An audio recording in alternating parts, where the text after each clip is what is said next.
Today I want to share a piece of advice that a friend and mentor gave to me many years ago, and it's something that I still use today, day to day in my practice.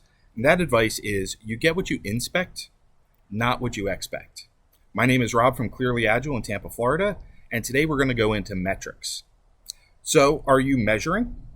Right? A lot of teams that we run into are using velocity as their only form of measurement, all about the pace and the output that the team is working on.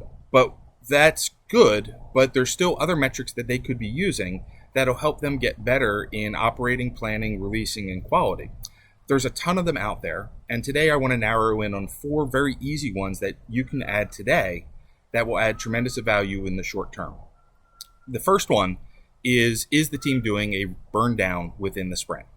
Right? The burn down is kind of standard in Scrum, but it's sort of fallen out of favor. We don't see it as often as we used to. The power in the burn down is that it tracks the tasks that make up the work that the team is working on this sprint, and it gives them a visualization of the pace at which they're closing them, so the team can figure out, are we still on track? Are we underneath that ideal line? Or are there things that are stalling and lagging behind, and maybe we need to regroup and replan, adjust our plan to be successful in the sprint? The secondary benefit that comes from that is the team sprint over sprint, by using the burn down, really gets a good solid picture of how the team is actually operating and performing, and they have this feedback that is given by using that chart that you don't get from any place else. The next one I want to talk about is the release burn up. Right? So the team may be working in sprints, and those sprints may have a series of work that's strung together into a larger milestone or even a larger release.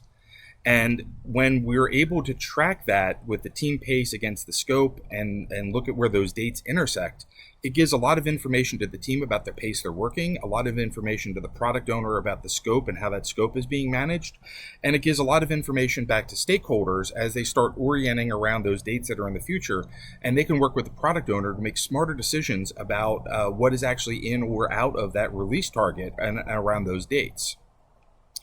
All right, the next one actually falls back into the backlog as well, right? Backlog Health. Now, it's not necessarily one single metric, but it is a series of data points that gives some information about what is the health of the backlog that the team is running from. What is the number of stories that are in there? Out of those stories, what percentage of them are estimated?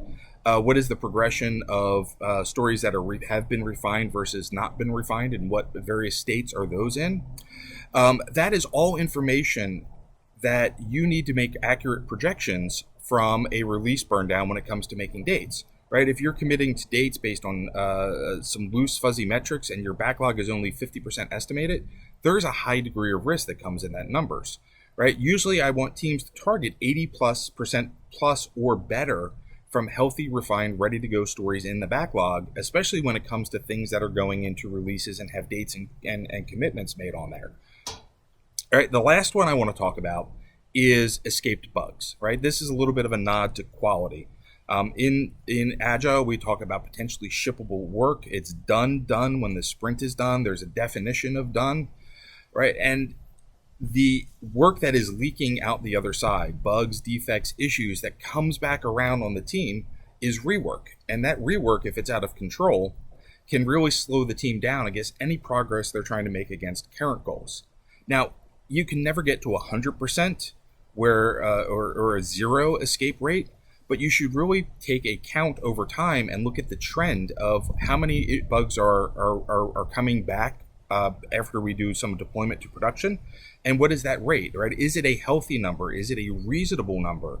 Or is our definition of done off, where we need to tighten down those practices to avoid rework, right? Rework is one of those most painful things that a team can combat and battle. And when you have that escape rate in there and you're measuring it and you have visibility into it, you can make smarter decisions and make adjustments in how the team is operating.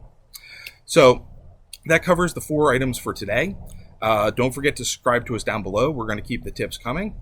And if you have other metrics that you found helpful that should be added to that list, or you just want to make suggestions, don't forget to add to the comments down below. So we'll talk to you soon.